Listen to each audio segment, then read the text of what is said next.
Yo, yo, yo. What's up, everybody? Hey! Try to think of the Hello, most. folks.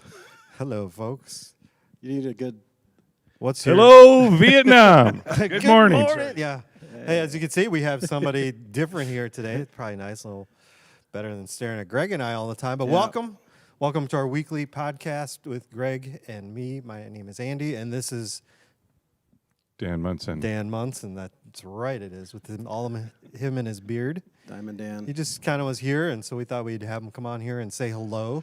How are you doing, Dan? Hello, Dan. I'm doing well, but this is the last time I'm going to stop by Northridge for a restroom break because I don't want to have to get stuck in here. At least on a Thursday with all the homeschoolers here. I'm doing Homeschool great. group out there. Praise God. Feeling better? Feel fantastic. Yeah. Well, Yep, I'm feeling all the normal aches and pains I felt in early August. I'm right back to 52. just normal. Just normal stuff. I love 52, being huh? normal. Yeah. Yeah. Awesome. Well, anything you want to say before he's not going to stop by very long, just to say hi, tell everybody that he's doing better. Yes. Any I am. make a Feel difference better. stuff that you want to just throw out there real quick. By the way, we're gonna Yeah. have him on in October because he's got a bunch of make a difference stuff Yeah. happening, and we thought that would be a good time to have him come on and share Yeah. more depth about make a difference stuff. But any quick hitters? Yeah, actually tomorrow, if there's anyone who'd like to come and volunteer cross, or Saturday, 9 in the morning till noon to 3 on both days, they could use some volunteers there. And what will be? We'll be packing moving food, basically storing. You kind of take the food out of one container and you got to put it in another container so that it can be put up on the shelves for people to come in and do their shopping. So it's Cool. moving food. Do they have to let you know they're gonna stop by, or just show up? You don't have to let me know, but if you'd like to, you can just email me at missions@nrf.life. .life. Sorry. So, helping out at Cross tomorrow, Yeah. and let Dan know. Yeah. Call him, email us, call the office. Well, however you feel like you can get a hold of us. Or just show up. Or It's right just- behind the Cabela's, if Yep. you're wondering the location. Yep. So that'd be awesome if you did. Yeah.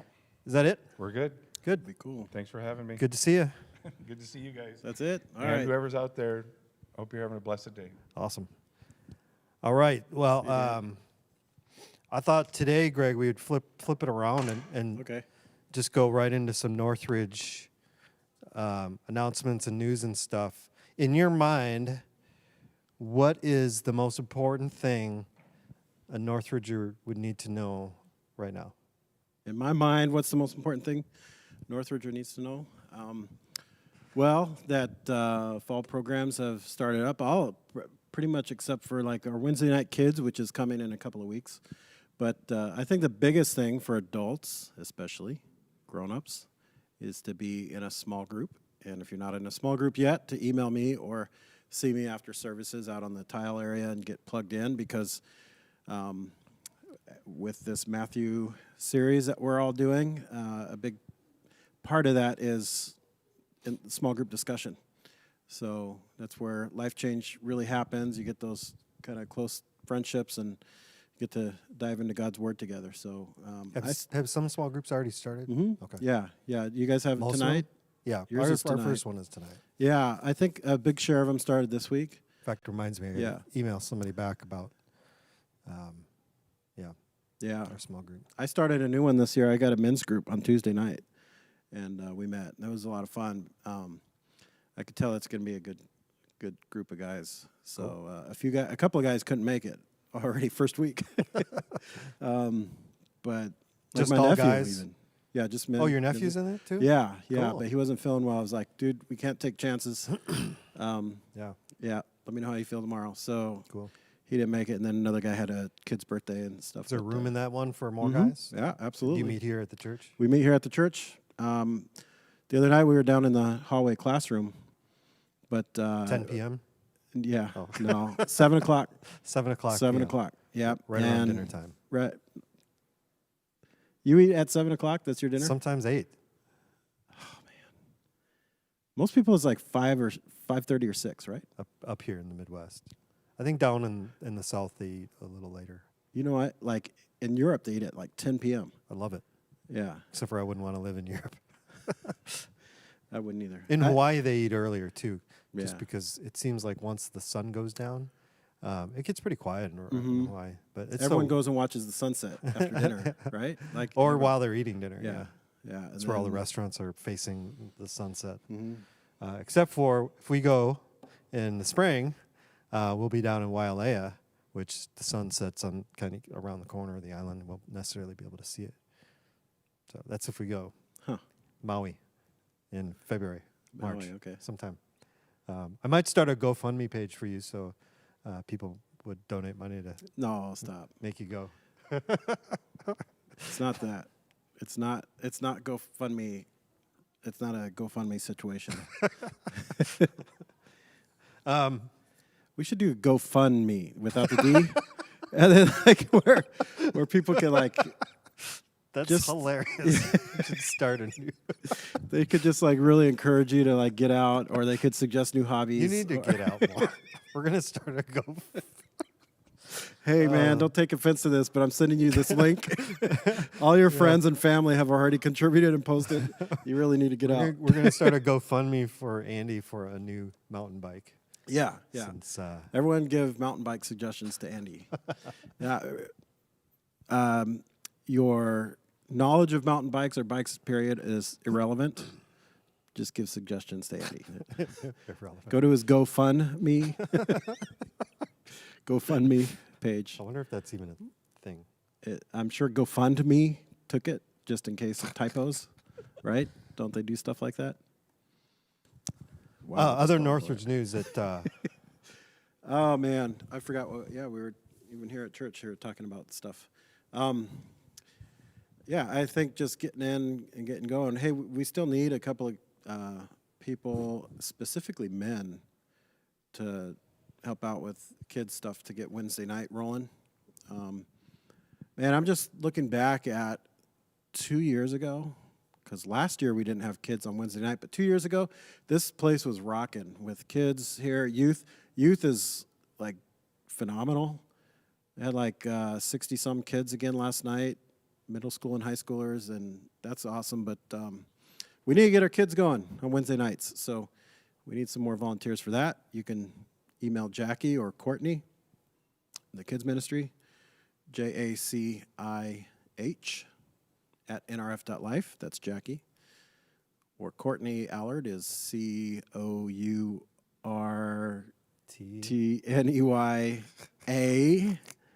at nrf.life. That's harder to spell in my head than I thought it would be. But yeah, I mean, those are the biggies, right? I think so. Got some other events and things coming up. There's a Saturday supper coming up. And, I don't know. That's in a couple of weeks. Yeah. So if you like the block party food, yeah, you'll love the Saturday night supper. yeah. Coming up in October because it's a lot of the leftovers from Saturday supper. Dude, speaking of block party, did you see Sean Nielsen's post with the mini donut guy? Yes. Isn't that cool? It was. Sean's got the American Faces thing that he does, and that was really cool to read. Yeah. Yeah. Go check that. I think he posted it to the NRF Life The group. Life group, yep. But you can also find it on his website as Nielsen Studios. Yeah. Nielsen-studios.com, I believe that's how that works.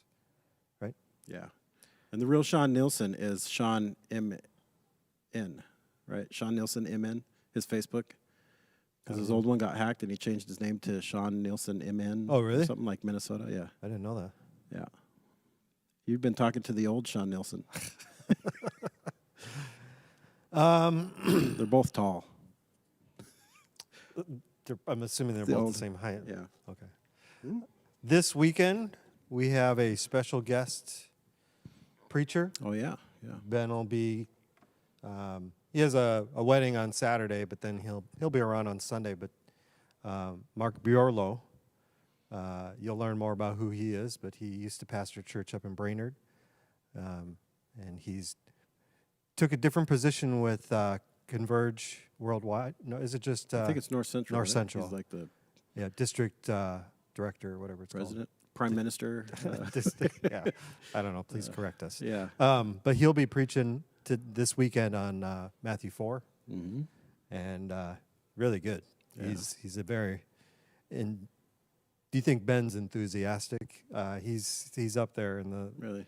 in the category of animated and energetic speakers. And so I had a chance to just briefly chat with him about where he's going, and it's going to be exciting. He wishes he could do Matthew 5 as well. Yeah. Because he's excited about where it's going, and that where we're headed with the next chapter, it fueled a lot of what he's going to say about chapter 4. So, Well, if this weekend goes good, maybe we'll just ask him to come back the following week. yeah. Yeah, anything else? Any other events that we're... I know there's some youth events coming up. There's going to be a retreat both for the middle schoolers and the high schoolers, separate weekends. The men had a retreat at Trout last Trout Lake, weekend. this weekend's women's. This weekend's women's. Anybody? Do you know anybody who's going? I think there's a couple. I don't know specifics, but Okay. yeah. Like I said earlier, there's a bunch of Make a Difference stuff coming up. That includes Operation Christmas Child, a trip to Net Lake, a few other things. You can go to the Make a Difference page on our website and check that out. What else, Greg? How are you doing? Let's go to Greg news. How's Greg Greg's doing? good. Greg's good. Greg's getting into the swing of the fall schedule with the family, back to school, and evening activities and such. But doing all right. Cool. Yeah. You see Tom Stimler says hi, Greg. Does he really? Yeah. So I thought I blocked him. who's Tom? It's my uncle. Oh, it's your uncle? Yeah. Cool. Where does your uncle live? My uncle Tom lives in Garden Grove, California. Garden Grove, Right California. near Seal Beach and Huntington Beach area. So there, it's lunchtime there for him right now, yeah. right? Yeah, Tom's always out to lunch, but yeah, I suppose he's eating also. Tom is my uncle by marriage. He grew up in St. Paul. His dad worked for Honeywell, I believe, and then transferred out to California. But Tom is one of 10 kids. Oh, wow. Yeah, and That's a lot of kids. that's a lot. Yeah, he's a good guy though. Cool. Did you tell him we do this? How do you No. feel? How do you? I just shared it. Just share. Oh, you just shared it. Yeah, Okay. On your page? yeah. Okay. I And wouldn't Kelly, I wouldn't dare Duncan, tell any of my friends about this. Just kidding. Except for my Northridge people. By the way, my Northridge people, you guys are amazing. I put a post on Monday. I was having some Jeep problems, and I put a post on the Northridge Life group. Anybody had another extra vehicle I could use? Within 2 minutes, I had two people reach out to me. 2 minutes. I barely posted it, and within 2 minutes, 2 people reached out. And so thank you to those people, and also just thank you to the Northridge community.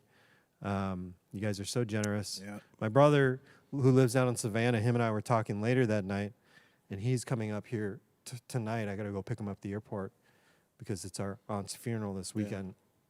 And he had originally somebody to watch his dogs, and they bailed on him. And his remark was, "Man, it's so hard to find trustworthy people." I'm like, dude, I can't relate because you guys are amazing. Yeah, and it's really. such a privilege to be a part of this church. And so thank you. Yeah. The Jeep's back working? No, Still. I have to bring it in. They're going to look at it tomorrow. I did the code reader thing where you plug it in. Have you ever done that before? Yeah. Yeah, it was a P303, which is a cylinder. Not a P303. I know, not a P303. Well, Sounds like a German. the bad boat. thing about a P303 or P302, P304, 5, and 6, anything depending on how many cylinders your car has, is if you have an error, misfire in one of those, you can't even drive it. You don't even want to drive it because it could cause major problems, catalytic converter, all this stuff. And so I got to get it up to Cornerstone, Elk River, to have them look at it. They're And, sponsoring this podcast. They are not sponsoring this podcast. Neither is Mountain Dew. Neither is Twix. Twix or Milky Way? What? I just brought those. Tammy had them on her Well, there's desk, 2 so- of each. So why don't Yeah, we do right. this? Did Twix. you get left or right? I got the left. Okay, cool. Yeah, that makes sense. Is left brain? Which is the creative's brain side? I don't know, but I don't know. I don't use it. Well, we'll get to your brain in a moment here. Okay. But I wanted to ask you, Greg, is there anything new, any new resources that maybe you're reading or listening to or that you're into that you'd like to, give a shout out or recommend to our Northridge family? Yeah. Well, you mentioned this weekend. I haven't bought the book, but Erwin McManus's new book. But that Battle Ready podcast I like, with him and his son. But specifically, I just like Erwin and his take on stuff. But So there's a listen couple to things that, in there. yeah. One is the podcast. You can find that on iTunes. Yeah. Or what's the green one with the Spotify. Spotify. It's called Battle Ready, and With it's Aaron McManus, who's Erwin's son. He started it. Yeah. But 90% of the time, his guest is his dad, Erwin Yeah. McManus. Yeah. And they just talk about a lot of different things, everything from basketball to anxiety. I think that's one of the reasons he really wanted to start it, because he wanted a way to express some of the things that he was going through. Mm-hmm. And there's a number of other reasons why they started it. But they cover all sorts of different topics. Yeah. And then the book that I mentioned last weekend was called The Genius of Jesus. Yeah. And it's Erwin McManus's brand new book. And you can get that on Amazon. You can get the audiobook, Kindle, whatever you want. He actually started a podcast just from the book called The Genius of. And it was inspired by his exploration of this concept of genius for a number of years. And so his guests are all people that he identifies have a particular genius, whether it's in finance or whether it's in creative arts or whether it's in writing or filmmaking or whatever it might be. And he just has them on and talks about them. Let me ask you this. What's your genius, Greg? I was gonna say, so far I've never heard of any of the people he's had on that show. Ed Mylett. So His was his I've heard first that guest. name. I've heard that name. I don't really know. Okay, so you he's didn't like listen. a self-help kind of guy, right, or something like that. Yeah, but he's a Christian. Okay, I don't know all of them, Okay. even though we're a family. I Yeah. don't know. That reminds me of a time my brother and I went to, remember Funkoland? No, Funko Land. Yeah. It was a video game. Like, it's kind of like the old version of GameStop. Okay. So we went to, there was one over in Ridgehaven, which is the little strip malls by Ridgedale. And we were looking for a particular game. We went to, actually, we're at the Ridgedale first. And, we went to Funkoland, and we asked him about a particular game. And my brother was the one looking for it. And he goes, have you tried the store in the mall? The one that's run by the Asian dude. Don't you know him? Someone said that to Yeah. me. Oh my gosh. Yeah. And my brother goes, no, I'm sorry, I don't know him, but I'll look for him at the next meeting.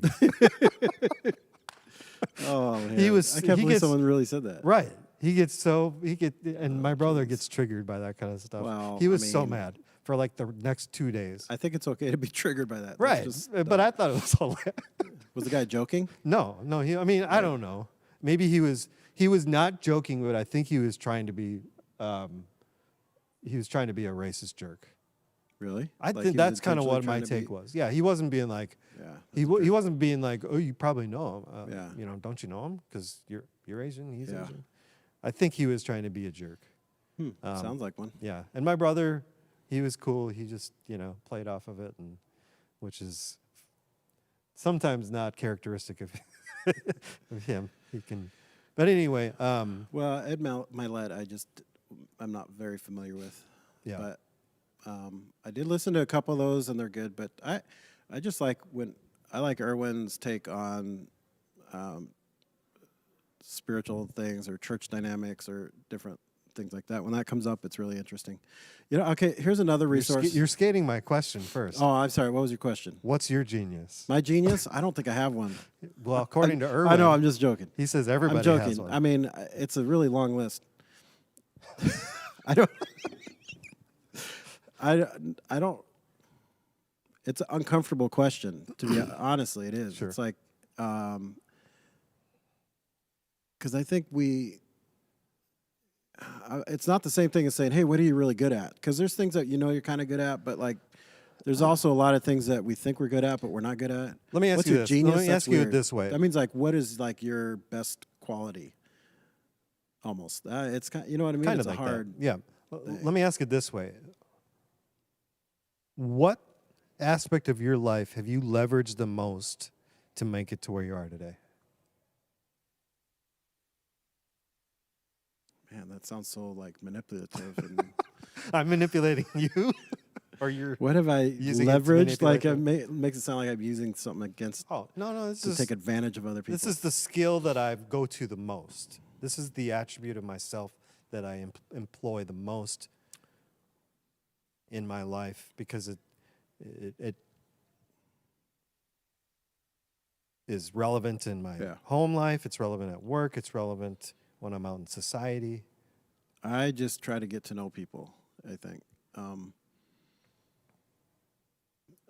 don't mean to be so vague, but seriously, like I like to get like little details. Like I was talking to someone a few weeks ago here around Northridge and I was telling him, like, I just asked him what he did for a living, and it's not like that used to be kind of common, like, hey, what do you do? You know, I don't feel like that's a very common question anymore, but it was just in conversation, and I realized I didn't know what he did, and I asked him, and it was kind of like, I don't know if he felt awkward, me asking, but anyway,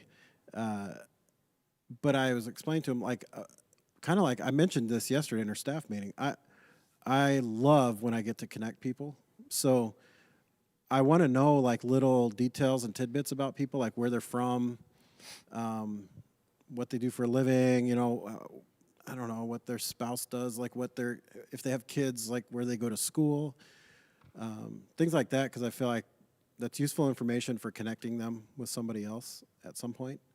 And I don't know how I've leveraged that necessarily.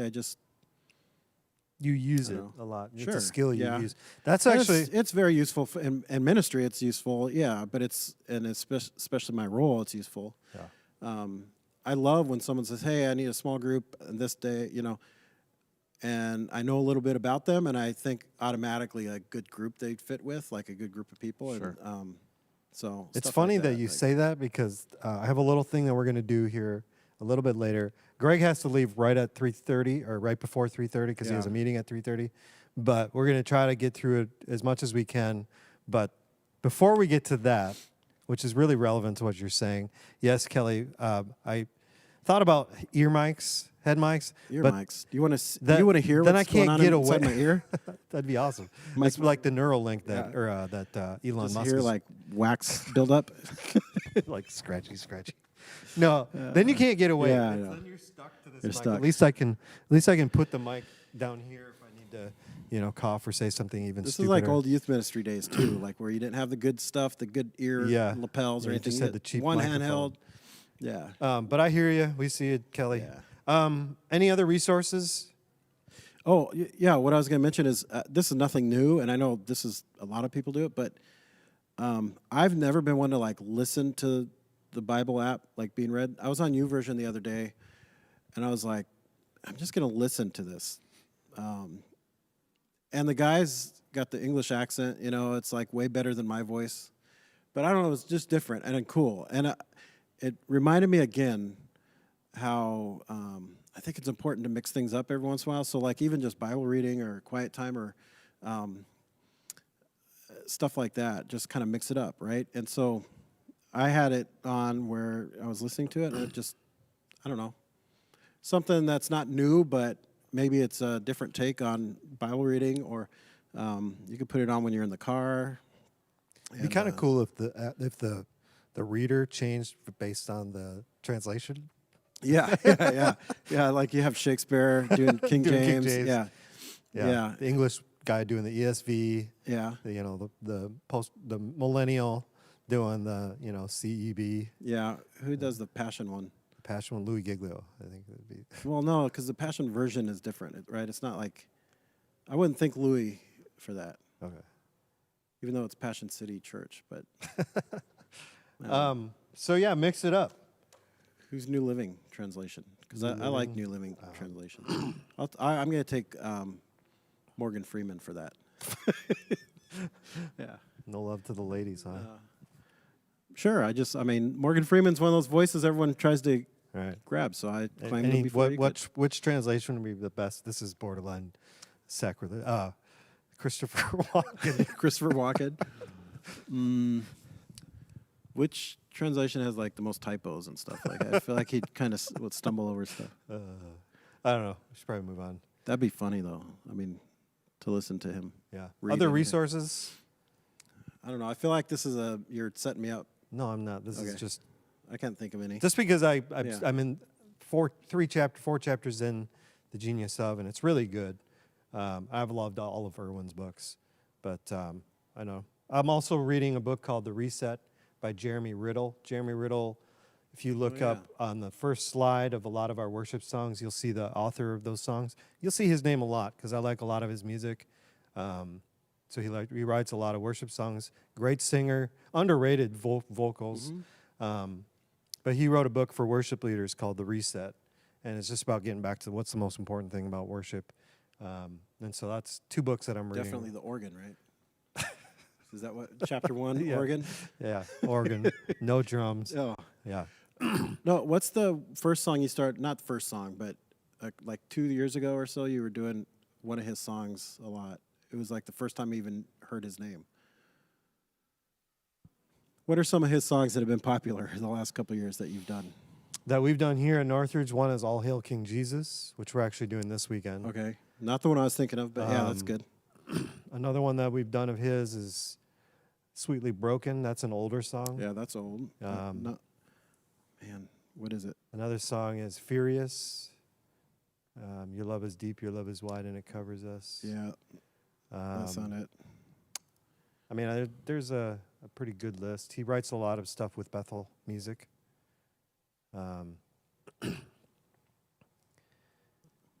He has an album that came out a couple years ago that I liked a lot.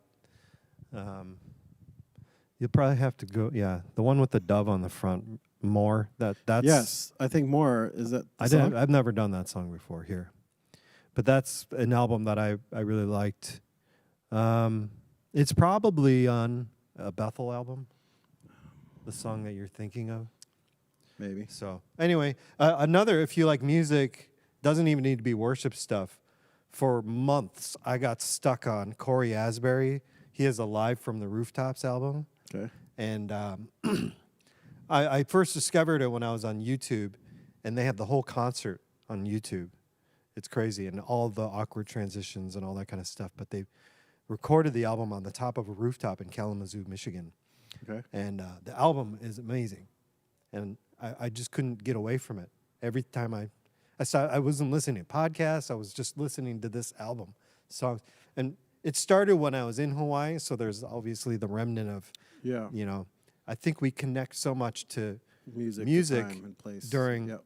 specific times in life, you know. And, you know, there's certain songs that when you were growing up, you might not even love or think are all that great, but you're connected to them somehow. Yeah.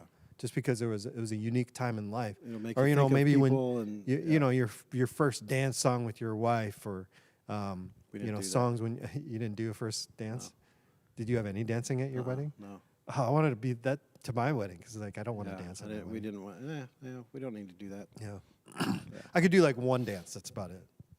And they cut it down to like a minute and a half, and then invite everybody else to come out. Yeah. I'll go sit down and eat some more cake. Go sit and watch everybody. Yeah.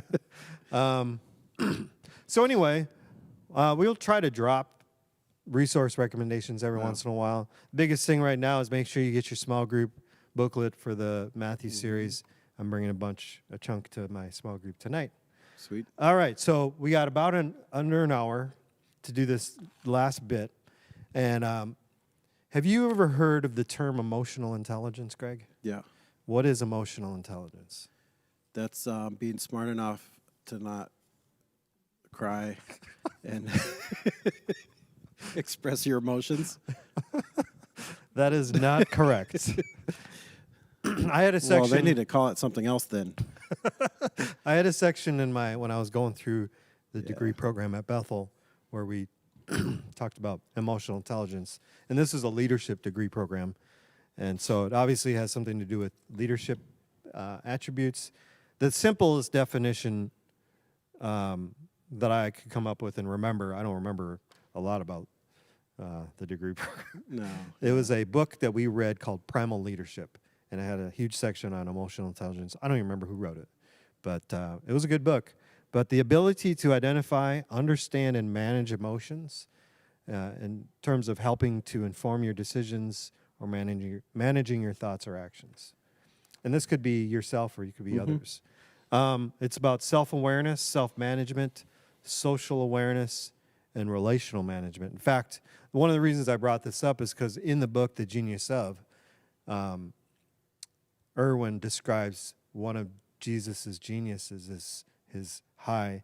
They call it, instead of IQ, like your smarts, they call it EQ. EQ, yeah. And that Jesus had this unbelievable emotional intelligence.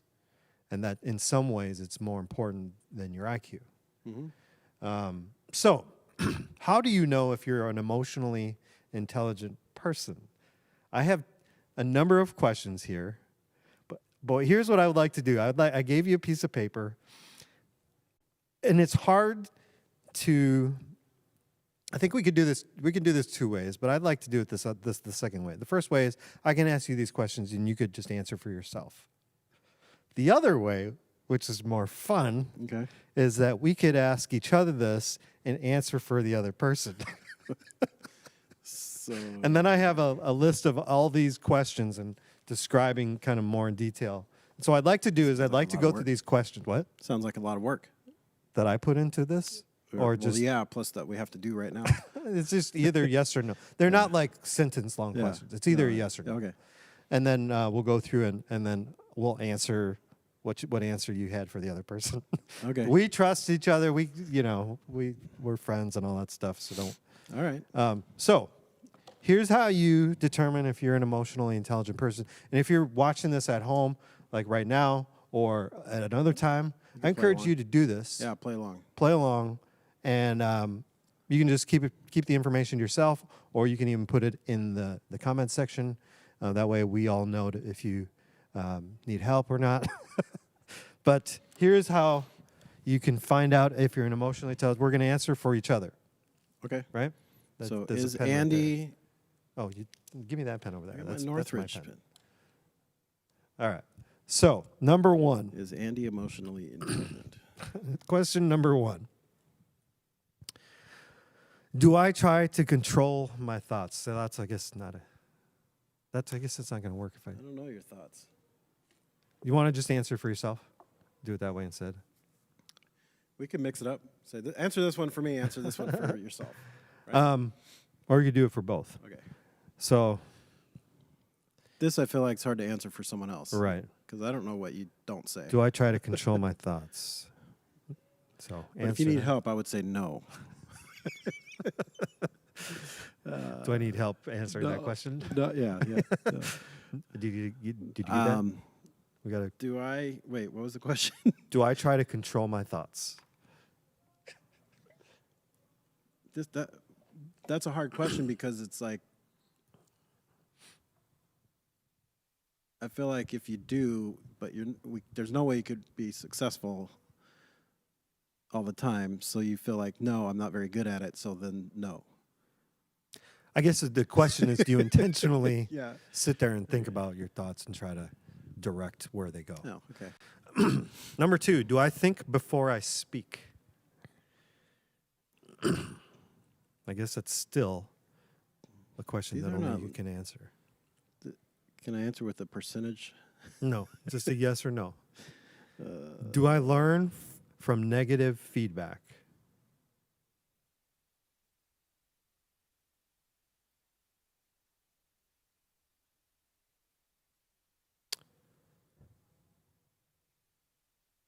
Here's one that you could maybe answer for either of us. Do I acknowledge others?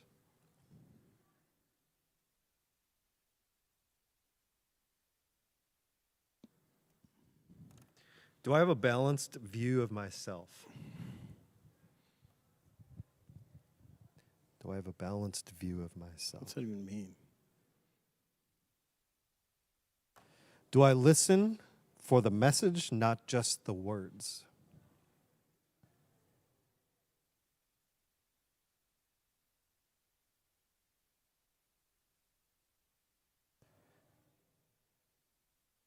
Am I authentic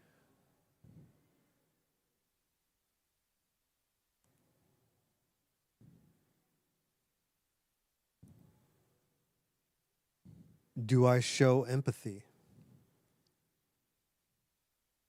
I'm answering for me or you? You. Answer for yourself. I'm just joking. These are not good questions of right, yes or no. Well, that one, like, all these questions, if you answer yes, you look like a jerk, like prideful. Are you scratching out all your yeses? No. Since I said that? No, I'm just joking. scratching out all your yeses that I answered. Yes. Do I praise others?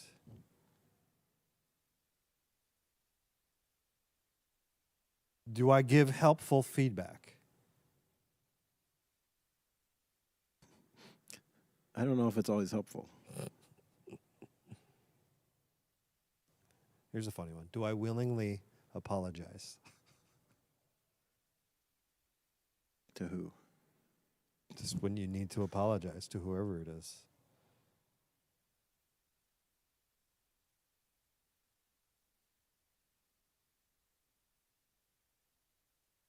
Do I forgive and forget?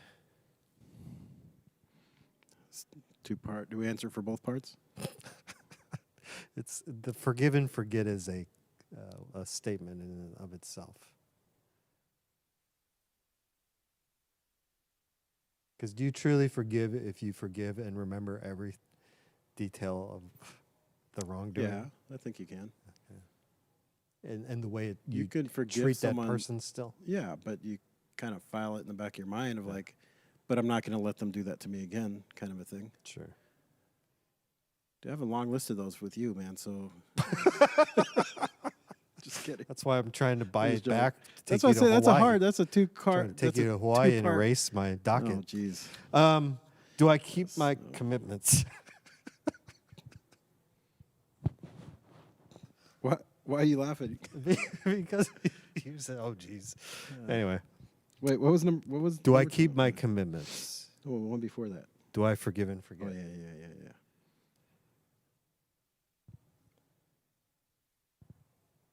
Do I know how to handle negative emotions, whether they're yours or somebody else's?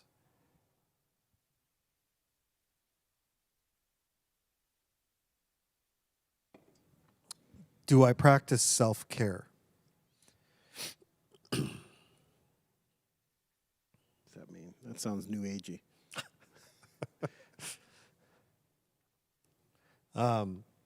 Do I focus on what I can control?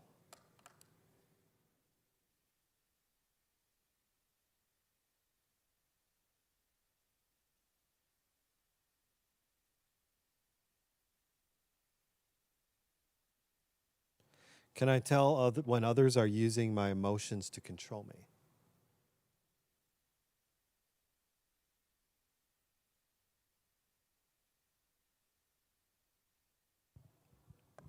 All right. That's it. Yep. That's it. 17. I don't know. I didn't.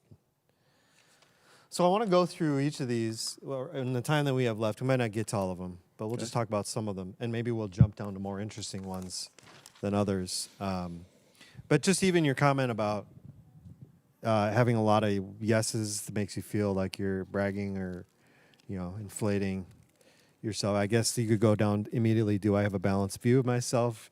No, because all of these are yeses. But anyway, let's start at the top. What about the self-care one as I open that? Milky Way.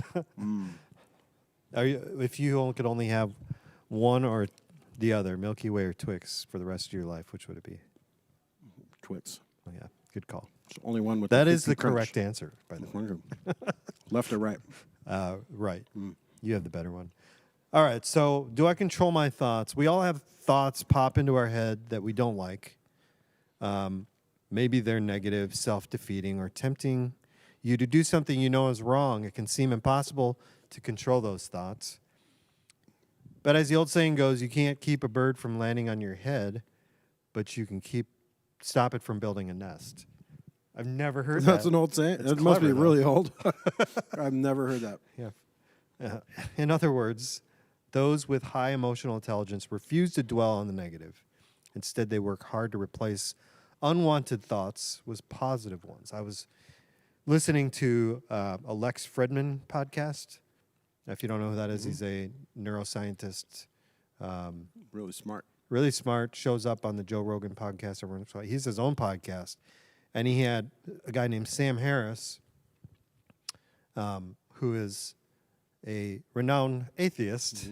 But they were having a really interesting conversation about free will Yeah. and whether or not you even control your thoughts, or if it's just as random as... Determinism thing. Right, sure. That's a big subject in, like, it's funny because we think of that as a kind of Christian debate or, you know, Calvinism versus Arminianism, but that's a big topic in just psychological world or Yeah, even atheist I think I circles. went through a string of like 4 movies in a row where that theme of predestination, free will came up, and I was like, what's going on? Like, Yeah. So in terms of, let's dumb it down to like people like me. Are you the type of person that when a bird lands on your nest, you like you let it build a nest, or you move on to If a something bird lands on my head, do more I let positive? It depends. I don't know. It's situational sometimes, right? I mean, I don't know. It depends on how heavy the bird is. To go with the whole analogy. What is the bird? But that's right. But I'm serious. Like, as silly as that sounds, it's hard to let go of something that's just really weighty, right? Like really on your mind or a big deal. Sure. And there are times Or that has when, big implications. Like, but some little things, like, whatever. like, Yeah. say somebody keyed your car, your wife's car, not your Durango. Yeah. It's happened on my wife's car, my Yeah. wife's van, yeah. I think it was one of my kids.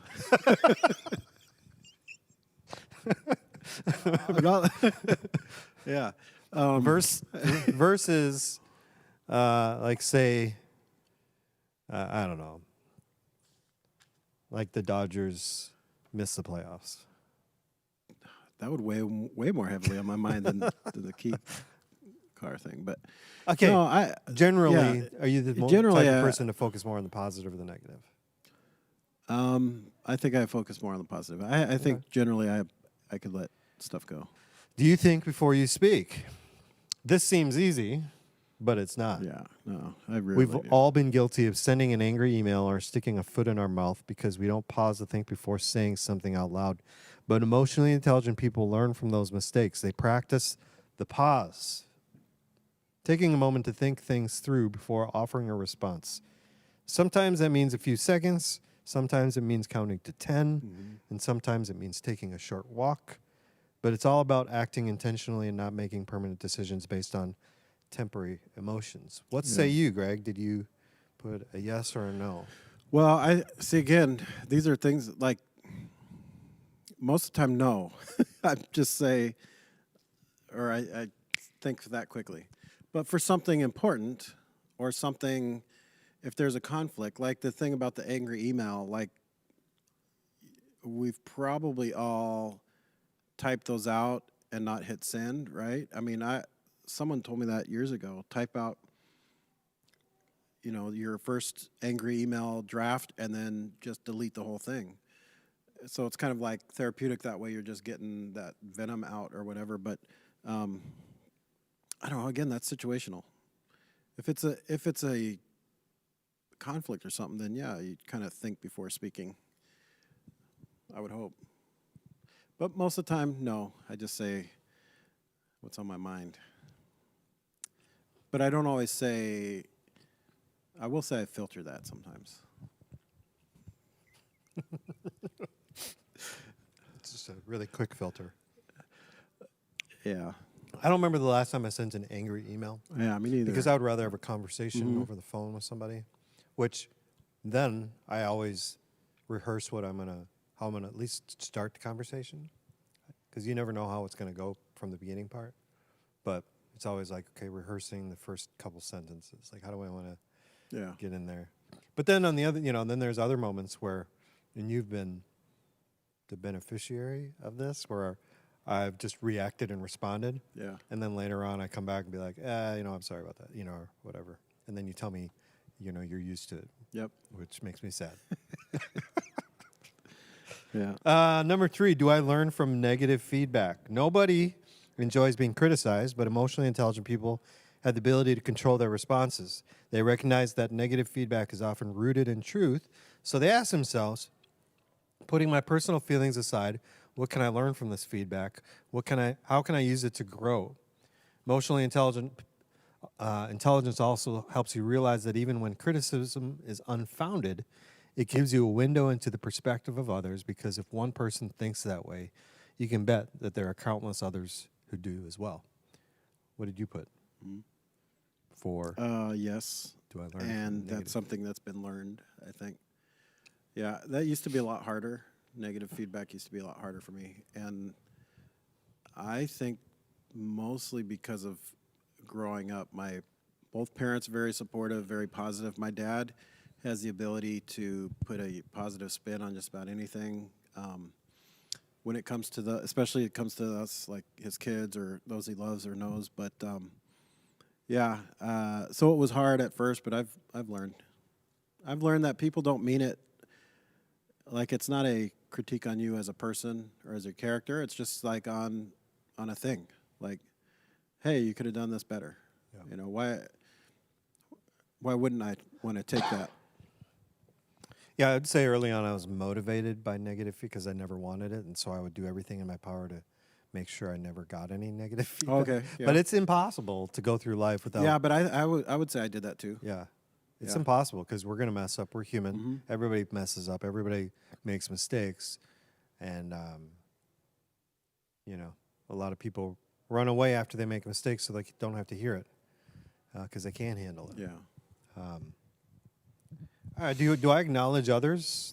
This is one of the ones that I would have answered for you, and a pretty definite yes. With a slight nod of the head, a smile, or a simple hello, emotionally intelligent people show respect by acknowledging a person's presence. They acknowledge the point of view of others by thanking them for expressing themselves, asking questions to make sure they understood correctly. All this contributes to effective communication and stronger relationships. I think you acknowledge other people very Try to. well. And not just because it's your job.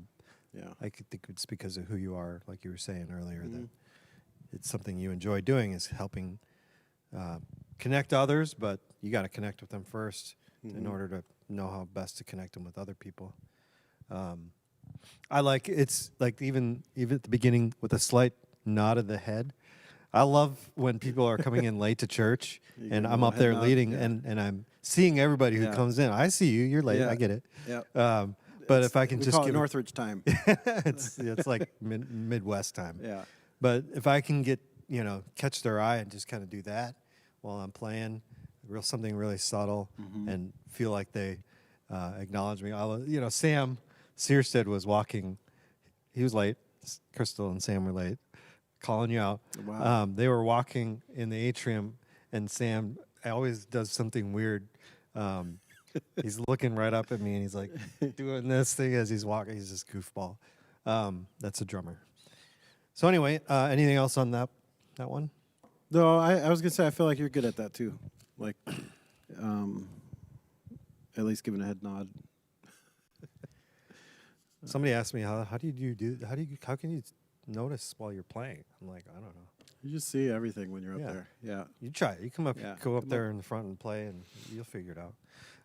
Do I have a balanced view of myself?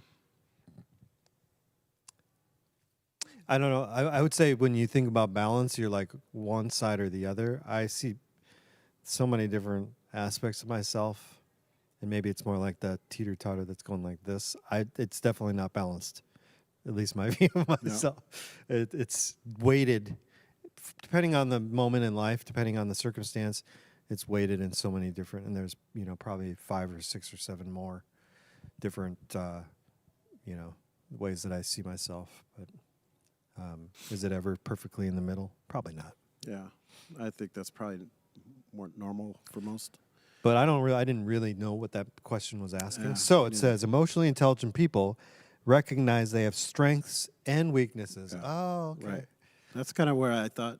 Well, you're And that's- smarter than I am, so Well, that's, I'm also a little older. yeah. So this is something I Which has a lot to honestly do with it. like. In the last couple of years, that I've really, I don't want to say leaned into. I'm kind of getting tired of that phrase. Lean it. Lean into. Yeah, lean it. Anyway, but I'm more comfortable with like what I'm not good at, and being able to say, that's not my thing.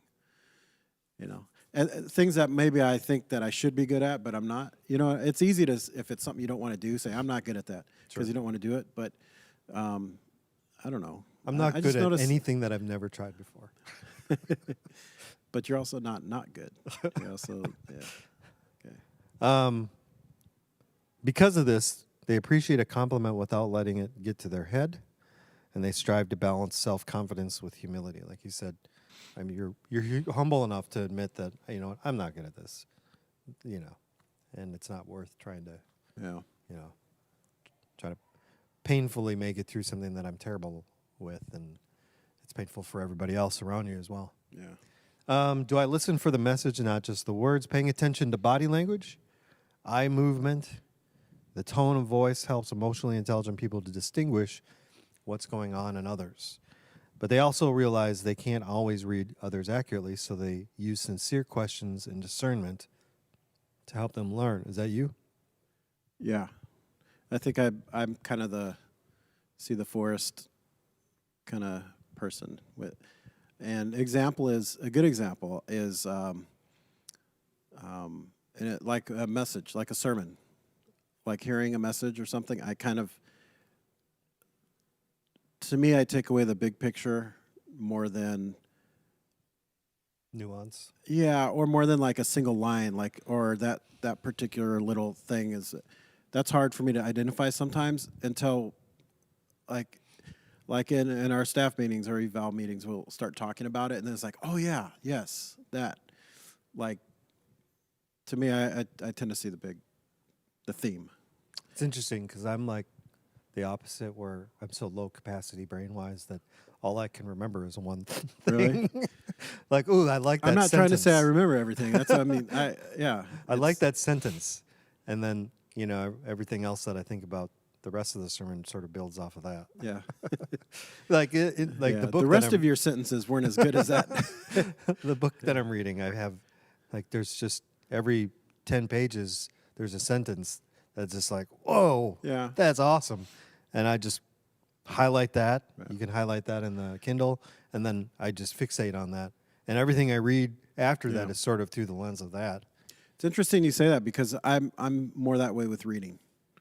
Like something will stick out to me like that with reading, but I wouldn't say like auditory, like sermon or in conversation, or like it kind of implied like reading the emotional temperature of like a situation, right? Like Sure. Like Irwin told a story. like having a tough conversation, or someone's going through pain or something, and yeah, I'm kind of good at. Irwin seeing told a that. story that he was on a plane flying, to Asia from LA or whatever, long flight. He had to go to the bathroom, so he got up, but the flight attendant already had the food drink cart in the middle of the aisle, so he kind of had to sit there and wait a little bit. He looked over at the flight attendant, who just looked normal, but he said there was something that he just felt and noticed about this person, and so he wasn't sure if he should ask, because what if he was wrong? He had to go to the bathroom. Yeah. So he just asked her, he asked her, "Are you okay?" And then she proceeds to tell him she just found out her husband has cancer. Oh wow.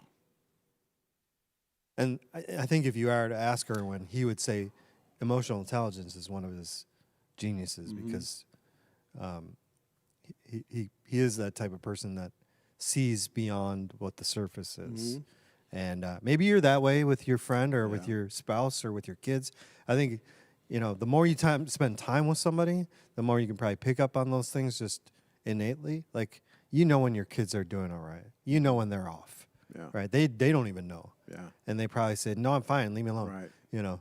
But I'm not tired. That's my favorite. I'm My not favorite. grumpy. Yeah. Yeah. Am I authentic? Answer that one for me, Greg. That's one of the questions I was like, oh, this is so like prideful. That's why I want you to answer it for me. I think so. All right. I think you kind of You can say whatever you want. No, and it I won't will. hurt my I will. feelings. I will. I'm just trying to think. I'm thinking before I speak. You will because you are authentic. I'm thinking before I speak. No, I'm trying to get the right vocabulary because stoic's not the right word for what I'm going for. I think early on maybe, or you could come off as not stoic, but like, and I'm not implying anything bad either. It's like a calmness or something. You know what I mean? Yeah. No. No, it's when Calmness. you're making faces at. I'm people making outside the faces window. at the little kid out I know, but so as I said, you like calmness. Calmness isn't the right word. That's why I was like stopping. I'm not having a good time explaining this. You're authentic, yes. Like I think you say what you mean. Do you feel like you know the real me? Yeah. Okay. I don't think you're like some mystery that people are trying to figure out. I think when I go to a dating situation, I become more of a mystery than. Wow. Those with high emotional intelligence That could realize come off as creepy. So they don't have to share everything about themselves with everyone all the time, but they do say what they mean. They mean what they say, stick to their values and principles. They recognize that not everyone will appreciate their thoughts and opinions, but they know the ones who will matter. Well, that was a weird sentence. But they know the ones who matter will. Yeah, I think you're a very authentic person. Like I even watch you with first-time guests here at Northridge, and you are who you are there. You are who you are in staff meeting. I've seen you, around your family. Yeah. I appreciate that about you. Do I show empathy? Emotionally intelligent people try to understand the thoughts and feelings of others. Instead of judging or labeling them, they work hard to see things through their eyes. They also realize that to show empathy doesn't always mean to agree. Rather, it's about learning and understanding. Do you think you're an empathetic person? I try to be. When somebody you care about is going through a hard time, do you feel that hurt? Yeah. Yeah. Yeah, that's hard. Yeah. The new Yeah. term is empath. Are you an empath? Have you It heard of just that? seems weird. I know, it seems like an X-Men superpower. Yeah, right. Yeah. And it seems like I should be more whiny or something if I'm in, like. I don't know what you mean. It's funny. It sounded funny. I don't know. No, I hurt for people. I mean, the Bible says that we should be that kind of people. Yeah. Mourn with those who are mourning, weep with those who are weeping. I think it's hard sometimes. I will just say sometimes it's harder with people that you're really close with in some situations. Like there's sometimes like with my family, like with kids, sometimes it's just like, they might be having a hard time. And kids are tricky because what they're acting out, it could just be a way, they're acting out in a way, but it's not the underlying problem, right? Like they're crying and being grumpy, they're tired, I'm not tired, but sometimes you just want to tell them, just suck it up, but then other times you do hurt for them, So I think the closer you know, or the more you know someone, sometimes that could get a little tricky. But then at the same time, when they're truly hurting, you're going to hurt the most with them, I think. People that you're emotionally invested in. But yeah, I try to be. I think you're really good at that too. I think you go out of your way to try to help people if they're in need of help, or I'm trying to think of good exampams. But Me too.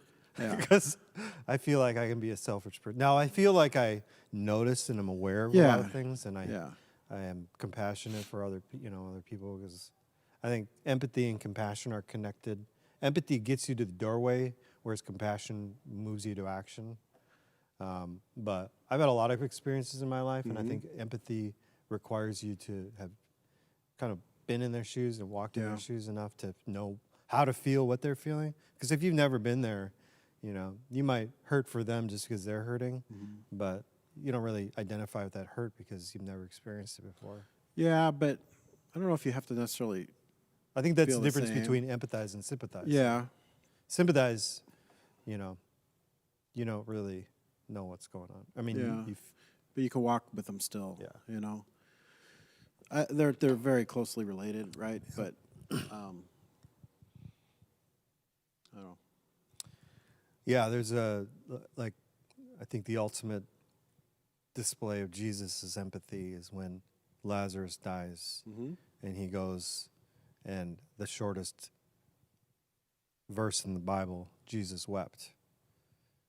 Yep.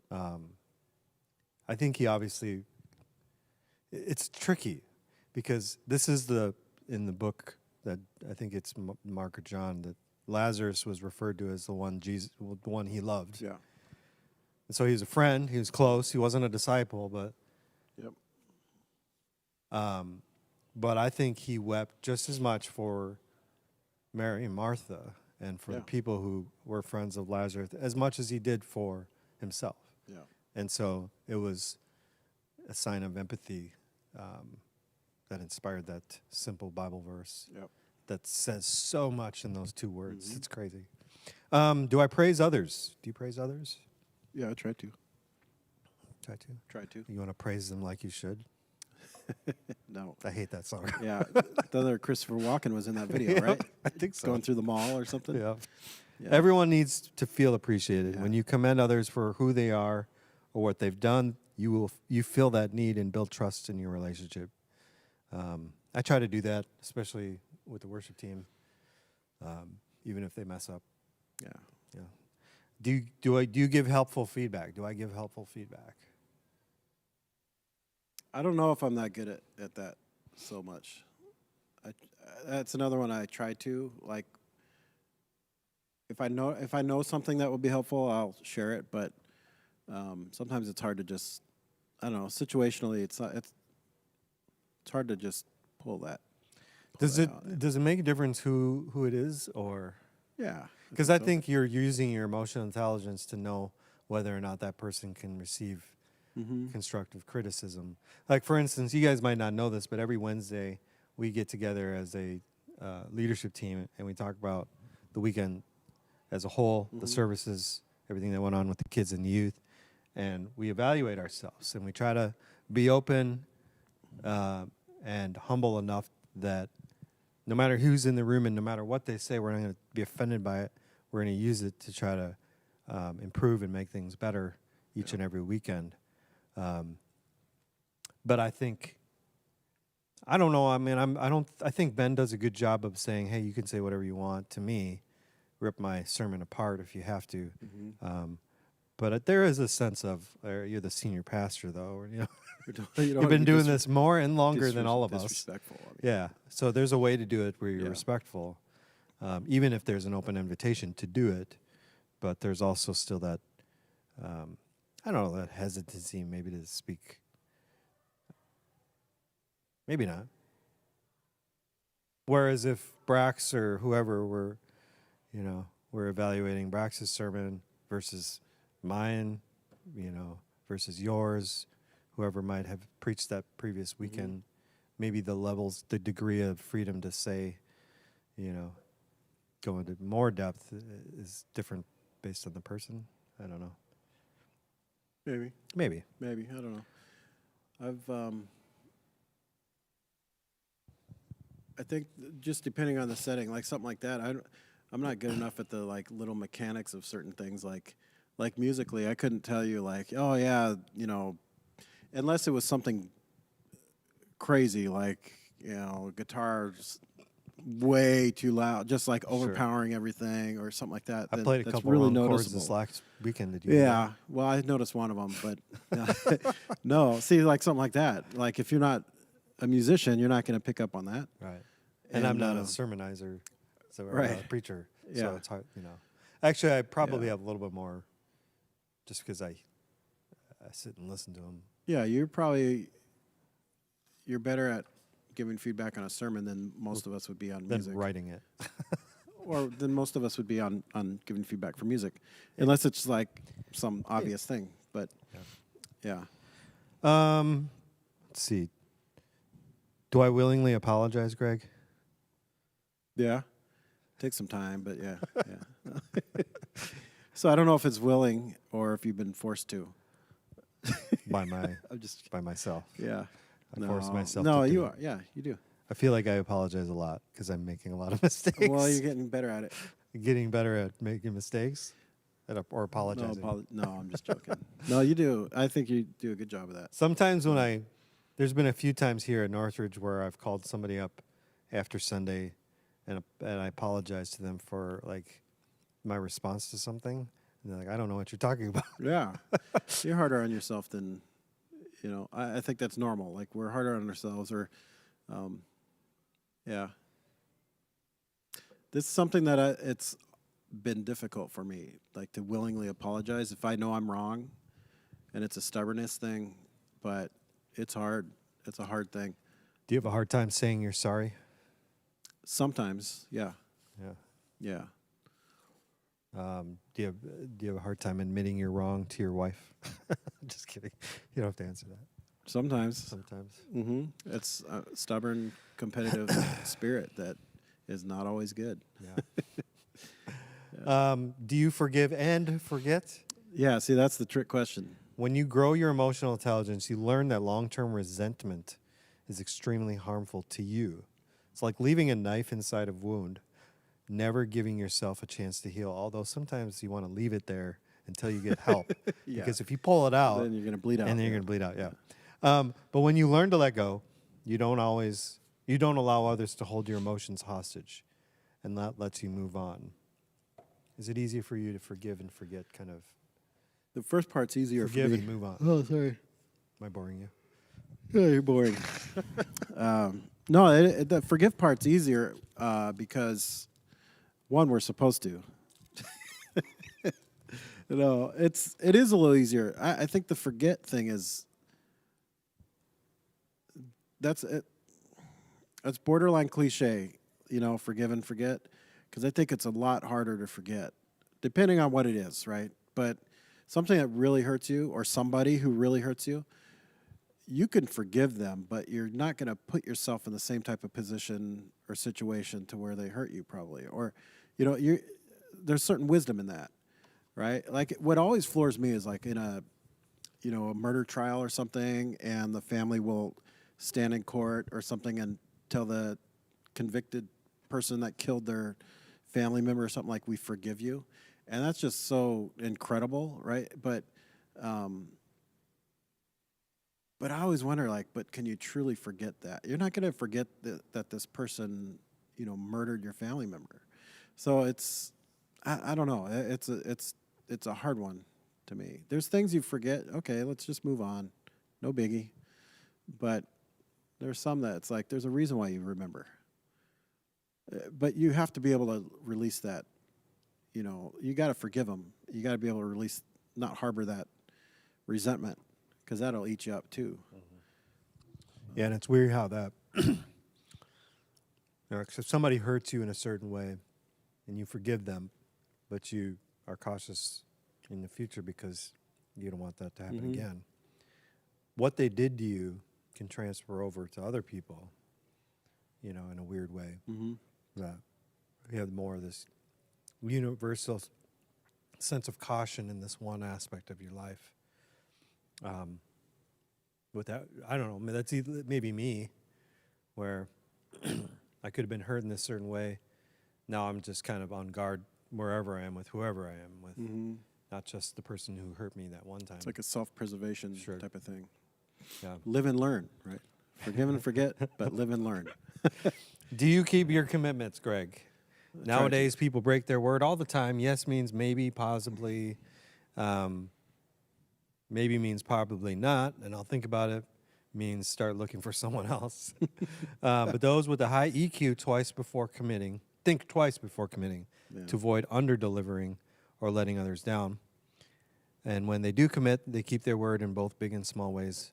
This makes them dependable and reliable in the eyes of others. I try to keep my commitments. I might be late, but I'll. It might not always be on time. The wizard is never late. Frodo Baggins. I try to do the same thing as well. I just don't. I'm not as. What's the word? Quick to commit to too many things. And I have a hard time saying no. If someone asks me something, I have a hard time saying no. So if you need anything, yeah, Andy has time. no, but I'll probably say no. He'll say yes. Do I know how to handle negative emotions? Negative emotions like anger and sadness can be useful and managed if managed effectively. For example, they can alert us to changes that we need to make. Emotionally intelligent people don't ignore those feelings, nor do they let them run wild. Instead, they work to understand them and determine strategies to deal with them in a positive way. So how do you manage negative emotions well? So, like, when someone's kind of in attack mode against you, kind of thing, how, like, Or even just, your own self-generated negative thoughts or negative emotions. You ever wake up and you just feel off? yeah. Yeah. How do you deal with that kind of stuff? You just ignore it, let it go away? Yeah, Yeah. until you feel worse. No, I don't know, because at first, maybe I didn't listen carefully enough. I was thinking like negative emotions, like when they're directed at you, more like difficult, confrontational situation type of thing, It could be that too. Yeah. I mean, like, So I tend to put defenses up. I will say this, I'm pretty good at remaining calm and patient in a tough spot, but internally, defenses are up and I'm getting upset. You know what I mean? I've never seen you that upset. No, I could take a lot. Yeah. Like, I'm pretty patient. What's been 6 years Mm-hmm. we've worked together and known each other? I've never seen you even a scale 1 to 10. Yeah. 6. Really? You saw me at a 6? Jeez. I'm immersed. Yeah. I'm so embarrassed. No, I've No, I don't get very angry that often, but I mean, 1 would be like dead. 10 would Yeah, be okay. exploding. But see, 5, I'm not a high. I'm a very even keel. Like not too high, not too low. So sounds like I'm not like I don't get super angry, but I'm also not like the super excitable life of the party type. So I can't see you being the crazy person at the party. no, I'm not. I've played the role a couple times and I don't like it. Do you practice self-care? Do I practice self-care? What's it mean? Like in what? Like Emotionally Do I eat well? intelligent No. people know they perform better in all areas of life when they take time to renew themselves. No, so it's not about physical health. it's like, do I spend long periods of time laying on the couch eating Cheez-Its? That's why they schedule just me and my Cheez-Its. Yeah. That's why they schedule time for themselves throughout the day, week, month, or the year. I would say you don't. I'd say you're such a selfless person that you think about everybody else first and Yeah. think about yourself last. There's very few times where I've heard you or seen you do something strictly just for yourself. I think that's a cool thing. But every once in a while, Yeah, I'm just good at hiding Why? it. you need to do something Yeah, for yourself. yeah, I'm good at hiding it. Yeah. I, on the other hand, have plenty of opportunities to do stuff for myself. My time is at night, like the kids are asleep. Jordan usually goes to bed before I do, and And you're watching a show or baseball or sports, yep. something like that. yeah, and laying Text on the messaging, couch. text messaging me. Yeah, yeah, you're about watching stupid this. things. stupid memes and yeah. Do I focus on what I can control?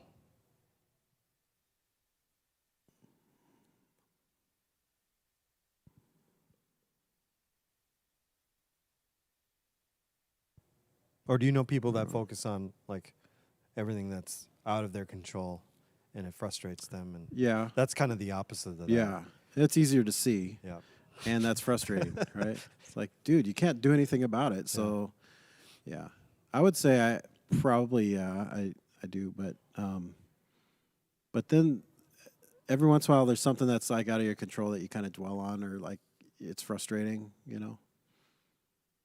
So, but I'm also the mindset of like, if I can't do anything about it, then whatever. We'll figure it out as we go, you know? I think it lends to a more peaceful environment upstairs when you're willing to not forget, but just kind of release the things that you can't control. Yeah. Into trying to, it's like trying to tame a wild animal. You know you're not gonna. I'm not gonna last. What's the 8 seconds, 6 seconds on on a bull riding thing? So I'm not just going to get on that thing. Yeah. So it's just more peaceful. Emotionally intelligent people face circumstances out of their control. They focus on what they can influence, their priorities, their reactions, their habits.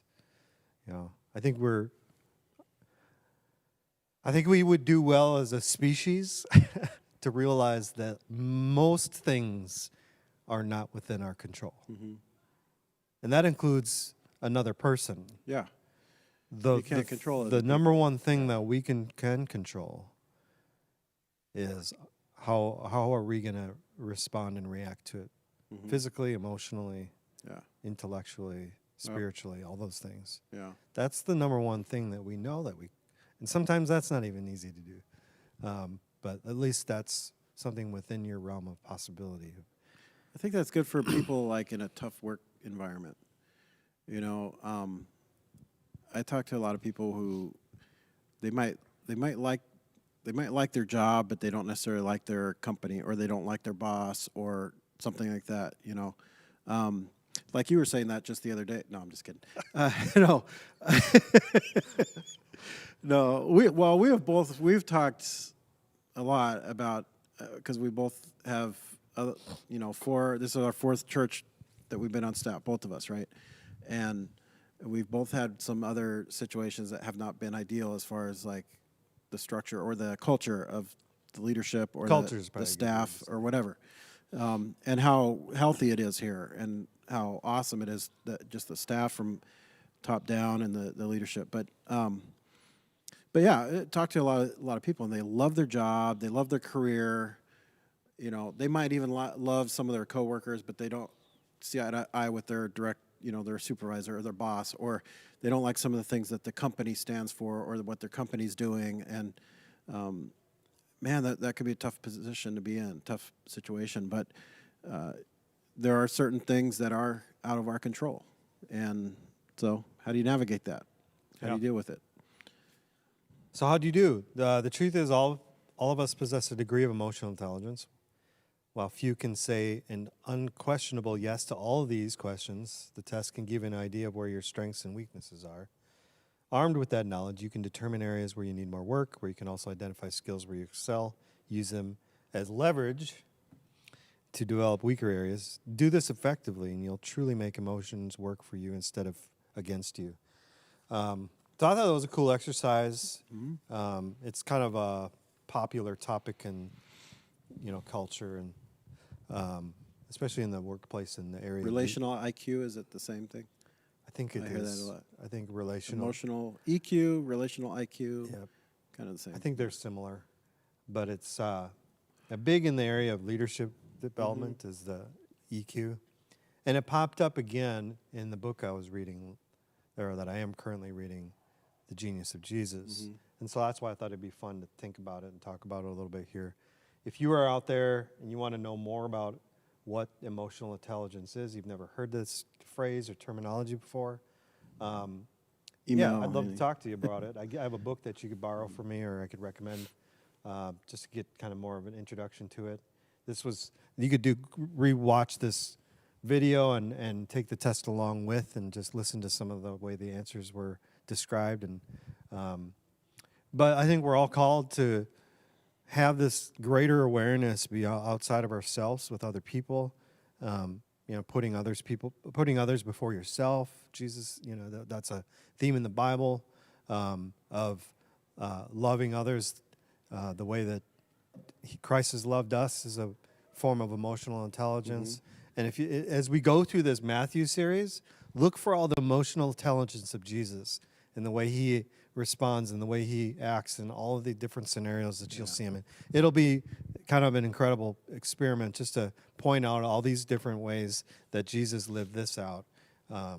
And that's one of the things that Erwin identifies as one of his geniuses is he's the most emotionally intelligent person that ever exists. So what's your genius, Mr. Schultz? I don't know. You're not supposed to ask me that. Yeah, I'm the one I who just asked. did. I'm the one who asked the question. I asked the question. I turned it on. You haven't thought about it, huh? You're right. I really haven't thought about it. I know, it's weird. It's a weird thing. You feel kind of gross when you start thinking about Yeah, it. Yeah, I would what say- am I really good at? I know, and as I read that book, because Erwin says that everybody has a genius. Yeah. I feel like I'm more like a, what do they call that, Renaissance man, where you're decent at a bunch of different Yeah, things. that's me too. Yeah. You know, I was digging around in my Jeep Yeah. last night, and I couldn't fix what I needed to fix, but I could do enough to figure out that I couldn't fix it myself. Yeah. I can do some home repair, fix my water heater. I can play the guitar. I'm a decent writer, I used to be good at sports and more athletic Yeah. and when I was better in physical shape. Yeah. I'm good with computers. I can run the sound, or I can, play the piano. There's a bunch of different things I'm not the best at, but I'm decent at. In terms of my genius, I don't know. Somebody came up to me a couple weeks ago at church, and they said, "Hey, how's everything going in the worship ministry? You guys seem like you're doing fine. Do you need help or volunteers?" It doesn't look like it. And I think my genius is making things on the weekend look like everything's just copacetic. Yeah. The duck. Yeah, the duck on the pond. Yeah, Everything's cool yeah. up above. Everything underneath is just like Paddling like crazy. yeah. Yeah. So that's my genius is Yeah. to make it no distractions or as little distractions as possible for everybody else coming to the service, whether that's online or here in the building. Yeah. But I don't know. That's not really a genius, but It is. I don't know how you would define it in like a word, or whatever, but yeah. Don't It listen to is. the words. Listen for the message. yeah. Yeah. So- Summarization. That's Yes. your genius. So that's our podcast for the week. Some Hope kind of you parade enjoyed it. going on out here. And we'd love to hear what you have to say. Take the test, put it in the comments here. I'll go back and reread some of the stuff if you guys happen to put. By the way, I really do. I love my Uncle Tom. We make fun of each other. That's our thing. Yeah. Has been since he met me when I was like 7. But one of the greatest guys ever. He's those guys that are always there if you need him. Like drop of the hat, he'll be there to help. Yep. Like that's Tom. Yeah, Yes. for anyone. So Cheers to you, Tom. Yay. Cheers to everybody else at Northridge. Hope you have a good rest of the week and hope to see you this weekend. Yeah. Peace Oh, out. wait. Wait. Happy birthday, my little sister Lori. There you go. Happy birthday, Lori. See ya.